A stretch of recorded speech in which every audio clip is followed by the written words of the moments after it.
OK, Marc-André Perrault est avec nous maintenant. Mapper, on va regarder, si tu permets, une déclaration de Patrick Roy qui a réagi évidemment à cette terrible nouvelle qui nous est parvenue aujourd'hui, le décès de Claude Lemieux. Alors, je suis profondément attristé d'apprendre le décès de Claude. A été un coéquipier exceptionnel, compétiteur féroce, un élément clé de plusieurs de nos plus grandes conquêtes, un joueur qui a marqué notre sport, son intensité, sa détermination faisait de lui un joueur respecté autant par ses coéquipiers que redouté par ses adversaires, dont partageait des moments inoubliables, des victoires mémorables, une passion commune pour le hockey, mais pensée accompagne sa famille et ses proches dans cette épreuve, signé Patrick Roy. Évidemment, le tout jeune et joueur recru Patrick Roy rencontre le tout jeune et joueur recru Claude Lemieux en 86 et ils gagnent la Coupe Stanley ensemble. Les deux en ont gagné de multiples. On n'oublie jamais la première fois. Ils l'ont fait ensemble et l'ont refait ensemble au Colorado.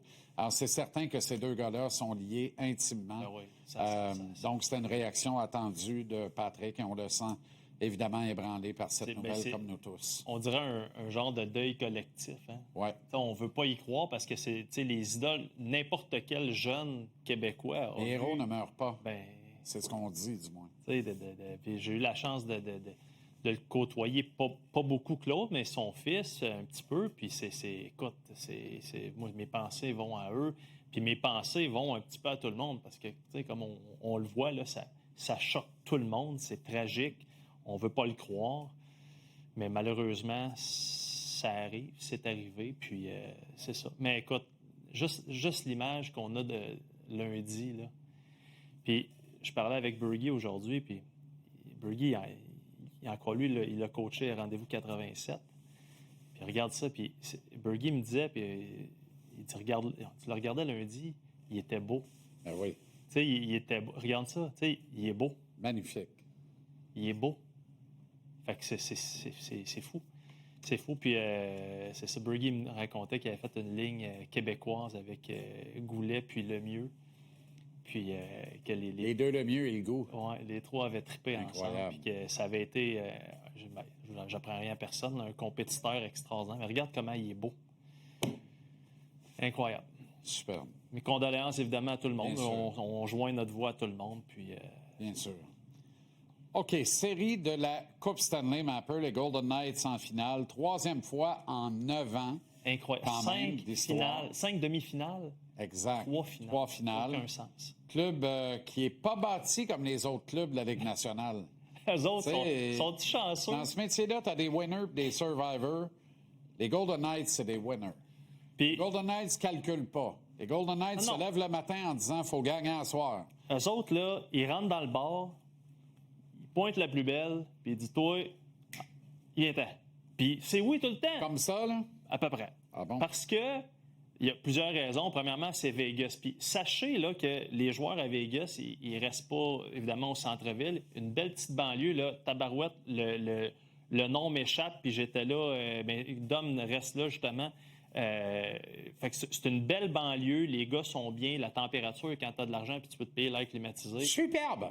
C'est superbe, certain, comme tu peux le voir. Y a-t-il quelqu'un qui n'a pas l'air traumatisé à Vegas? Hein? Puis là, tu fais de l'argent comme Barabas dans la Passion. Bon. Pas de taxes. Bon. Puis, c'est le fun. Puis le monde, Mitch Marner, parle-moi-en donc, lui. Y a-tu du fun, tu penses? Ça va bien, hein? Ça va quand même assez bien, oui. Ça va bien. C'était lui le trouble à Toronto. Hey, man. D'une gentillesse, là. Il est d'une gentillesse qui me désarçonne à chaque fois. Il est poli, bon garçon. Puis, j'avoue que, tu sais, c'est facile de juger après, mais fichu bon joueur de hockey, puis il n'a pas peur d'aller dans le trafic puis en série. Mais en tout cas, tout ça pour dire, tu sais, Mitch Marner, by the way, là, officiellement, c'est un échange. Il a choisi sa destination, là. Puis c'est ça qui est intéressant avec cette formation-là, parce que, comme je te disais, les autres, ils peuvent piger dans le plat de bonbons, puis ils vont prendre le bonbon qu'ils veulent. Fait que ça, comment ils ont été bâtis? C'est un tableau qui a été fait aujourd'hui par nos amis américains. Alors là, tu vois toutes ces belles faces-là. Sur le marché des joueurs autonomes, OK? Comme je te disais, moi, je pense qu'on peut ajouter Marner là-dedans. Mais regarde le prochain tableau qui est pour les échanges, OK? C'est quand même très intéressant. Tu sais, tu as Mark Stone là-dessus, tu as Jack Eichel qui est un autre gars extraordinaire, Brett Howden qui a des séries superbe. Il n'y a pas de bon sens. Ça n'a aucun bon sens. Rasmus Andersson, quand même, pas pire. J'attire ton attention sur Anderson parce que voilà une cible formidable que le Canadien n'a pas atteint. Oui, mais tu t'en souviens. À la date limite des échanges. Défenseur droitier, capable de faire la job. Mais lui, ça tentait d'aller où? Ça tentait d'aller à Vegas. Oui, mais là, tu es à la date limite des transactions. Là.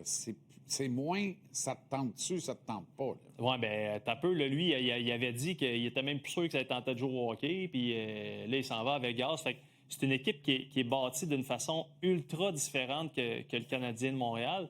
Mais ça fonctionne.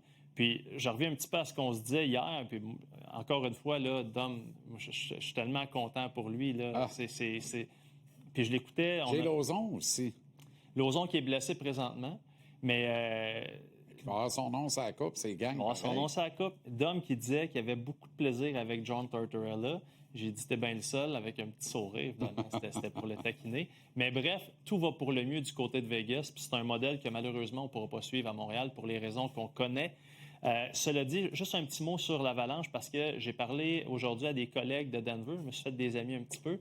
Fait que j'ai fait une couple d'appels qui me disaient en ce moment, il n'y a pas personne dans ceux que j'ai parlé qui pense que Jared Bednar va se faire sacrer d'or à coup de pied dans le derrière. Puis tout le monde essaie d'être le plus objectif et garder la tête la plus mais ils vont changer de GM. Le GM va vouloir mettre son nom. Ben, ouais, mais ça, en tout cas, regarde. Tu sais, les Nuggets ont été éliminés de très malheureusement en première ronde. Il y avait une grosse déception. Puis le groupe de propriétaires, qui est le même, sont reconnus pour être très, très patients et ne pas aimer le mouvement pour rien.